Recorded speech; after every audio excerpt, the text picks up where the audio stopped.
안녕하세요. 경제학 원론. 오늘은 19번째 시간입니다. 임금 소득과 차별에 대해서 공부해 보도록 하겠습니다. 우리 지난 시간에 생산 요소 시장을 이야기하면서 노동 시장에 대해서 살펴봤습니다. 노동 시장에서 균형 임금이 결정되죠. 그 균형 임금은 밸류 마지널 프로덕트, 한계 생산 가치에 의해서, 노동의 한계 생산 가치에 의해서 결정된다고 배웠습니다. 경쟁 시장에서는 그렇죠. 그게 경쟁 시장에서 결정된 그 균형들이 가장 효율적인 결과다라는 것도 우리 시장 이론 할 때 배웠습니다. 근데 그 임금소득이 시간이 지나면서 우리가 효율성만 바라보고 이제까지 쭉 오면서 시장 중심주의, 시장 체제를 살아오면서 차별의 문제를 일으키고 있습니다. 그 관계, 노동시장에 특히 그 부분을 중점적으로 이번 시간에는 살펴보려고 합니다. 균형 임금의 결정 변수.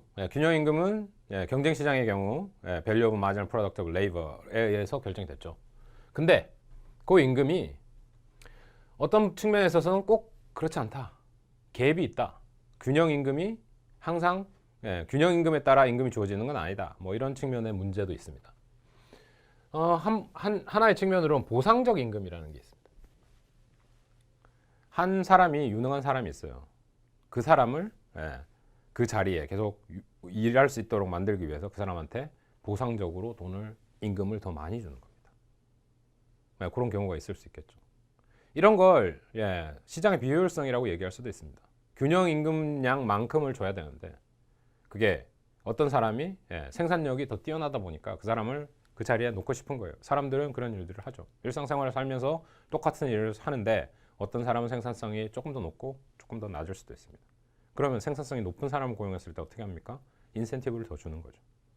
그럼 보상적 임금의 격차가 있을 수 있고, 인적 자원, 휴먼 캐피탈 티어리라고 합니다. 인적 자원. 우리가 사람의 노동 생산성을 바꿀 수 있는 방법들에 대해서 고민하고 있는데요. 프로덕티비티를 어떻게 바꾸냐? 그 중에 한 가지 중요한 점이 교육입니다.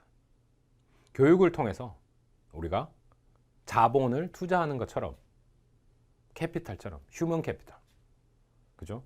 내가 나 자신한테 투자를 해가지고 교육을 더 받음을 통해서 나의 노동 생산성이 올라갈 수 있다. 그래서 균형 임금이 그것 때문에 바뀔 수도 있어요.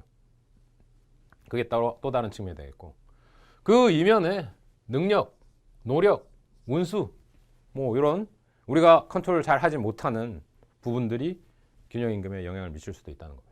어떤 사람은 생산성이 떨어짐에도 불구하고 어떤 직업에 어플라이 해가지고 그 직장을 들어갈 수 있었을 때 운이 작용했을 수도 있죠. 그 순간에는 되게 생산성이 높은 것처럼 보였으나 고용을 하고 나니까 안 그런 경우도 있죠. 운수에 의해서 그럴 수도 있고, 어떤 사람은 기본적으로 생산력은 떨어지지만 너무 노력하고 너무 고민하고 그 일자리를 너무 좋아해서 더 많은 노력을 함을 통해서 그 생산성을 향상시킬 수도 있습니다.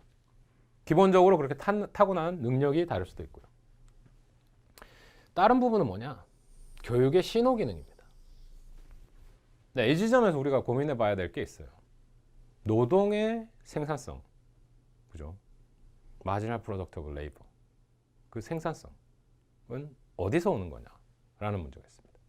경제학에서 크게 두 가지 모델이, 극명한 모델이 두 가지가 있습니다.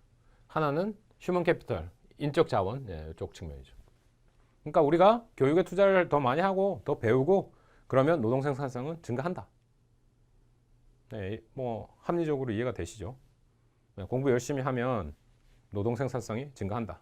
그래서 우리가 공부하고 우리가 기를 쓰고 좋은 대학에 가고 대학을 졸업해서 좋은 직장에 취직할 수 있다라고 믿기 때문에 대학을 가는 겁니다. 그렇지 않다면 대학을 갈 이유가 그렇게 크지 않겠죠. 좋은 대학을 가야 되는 이유가 그렇게 크지 않겠죠. 그런데 한 부류, 다른 극단적인 부류의 경제학자들은 이렇게 생각합니다. 노동 생산성 과연 교육으로 바꿀 수 있을까요? 그 그룹의 사람들은 나는 절대 못 바꾼다고 생각합니다. 예? 노동 생산성을 바꿀 수 없다면 왜 교육을 받아야 되냐? 교육은 받아야 돼요. 일단 왜 그런지는 일단 차치해 두시고, 그 사람들이 생각하는 부분은 그렇습니다.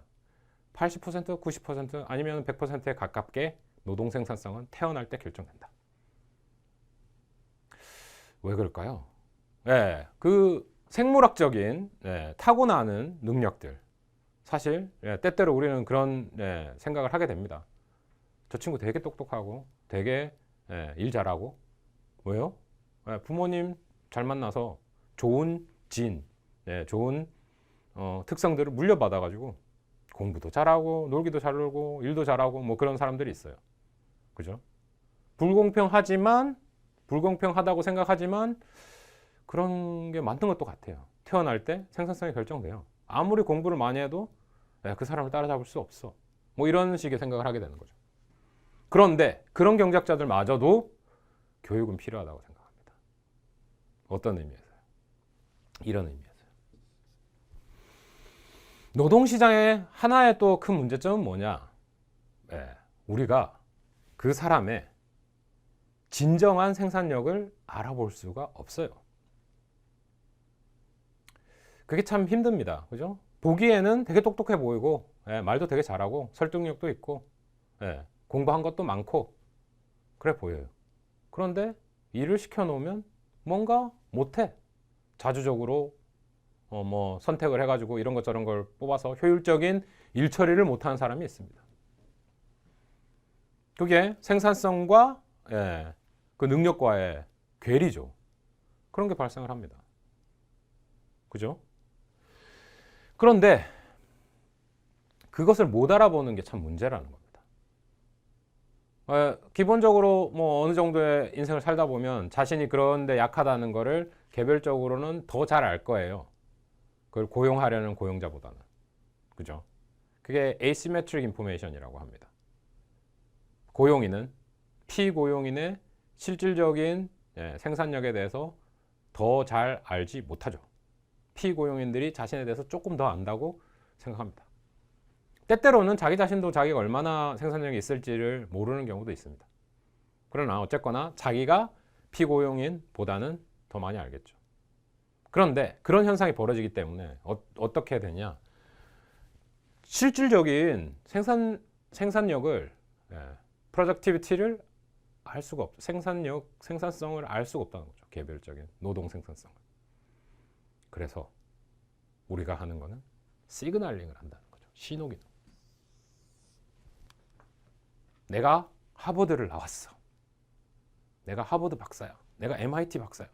그러면 난 정말 똑똑한 놈이고 정말 생산성이 높은 놈이다라는 거를 신호를 보낸다는 거죠. 그죠? 한국에서도 좋은 학교 나오면 그게 좋은 시그널이 된다는 겁니다. 내가 생산성이 높은 사람이라는 걸. 이해되시겠죠? 그래서 심지어 태어날 때부터 생산성이 결정된다고 하더라도 좋은 대학, 좋은 교육을 받아야 된다. 왜? 신호를 제대로 보내기 위해서. 휴먼 캐피탈 티어리에 따르면 인적 자원은 교육을 통해서 생산성을 높일 수 있다. 이쪽 한 측면이니까 그럼 교육을 더 받아야 되겠죠. 당연한 설명이 됩니다.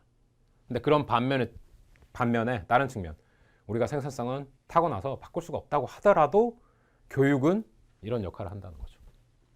그래서 각각의 이런 이론들이 균형 임금을 결정하는 변수가 된다는 겁니다. 시그널을 잘 받아가지고 더 높은 임금을 받을 수 있는 거죠. 그다음에 뭐 슈퍼스타 현상, 한 사람이 너무나 뛰어나요. 그런 일이 벌어졌을 때 다른 사람들하고 격차, 그렇죠? 뭐 다른 경제적인 이론들이 있습니다. 너무 격차가 많이 나면 팀 프로덕티비티를 해친다. 아니면 그 차이가 남을 통해서 그 캐리한다고 그러죠. 슈퍼스타가 캐리해가지고 우리 팀에 있는 유능한 누군가가 캐리해서 우리 팀 자체의 생산성이 높아질 수 있다. 그래서 임금을 더 많이 줘야 된다. 아니면 사람이 그런 슈퍼스타의 그냥 스타성만 가지고 스타 의식만 가지고 있어가지고 우리 팀을 망친다. 생산성을 망친다. 두 가지 측면에 분석이 가능할 수 있습니다. 이런 것들이 균형 임금 결정 변수로 쓰인다는 거죠. 균형 임금을 결정할 때 이런저런 괴리도 만들고 균형 임금이 높게 아니면 낮게 생산성보다 높게 낮게 결정할 수 있는 변수들이 된다는 겁니다.